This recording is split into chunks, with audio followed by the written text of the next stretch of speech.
ছেলের শাশুড়ি ভার্সেস মেয়ের শাশুড়ি। আরে জামাই, এসো এসো এসো, কখন থেকে তোমার জন্য অপেক্ষা করছি। আরে এসবের কি দরকার ছিল? এসব না আনলেও হতো। কই জামাই, তোমাকে আগে ফোঁটাটা দিয়ে নিই ষষ্ঠীতে, তারপরে তুমি খেতে বসবে। কোথায় আর অত কিছু রান্না করলাম, এই তো সামান্য কয়েকটা জিনিস। খাও বাবা খাও, পেট ভর্তি করে খাও। আমি মিনতির কাছ থেকে সব জেনে শুনে তারপর রান্না করেছি, সব তোমার পছন্দের খাবার। খেতে পারবো না বললে তো হবে না, খেতে হবে, এই তো খাবার বয়স। চলো খেয়ে নাও খেয়ে নাও।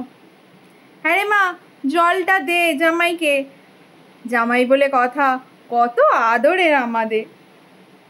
ও দিদি, তোমার ছেলে বউ ফিরলো নাকি ষষ্ঠী করে? হ্যাঁ, এই ছেলে ফিরলো জামাই ষষ্ঠী করে। আর কি বলবো দিদি, আমার ছেলেটাও হয়েছে এক, সারাক্ষণ হচ্ছে কে খালি বৌমার পেছনে ঘুরঘুর ঘুরঘুর ঘুরঘুর করবে। আর আমার বৌমা সারাক্ষণ বাপের বাড়ি যাবে আর আমার ছেলেটাকে সঙ্গে করে পেছন পেছন দড়ি বেঁধে নিয়ে যাবে। এই দুদিন জামাই ষষ্ঠী কাটিয়ে এলো, দেখো কীরকম রোগা হয়ে গেছে। কি জানি ছেলেটা সেখানে যত্ন আত্তি করেছে কি না।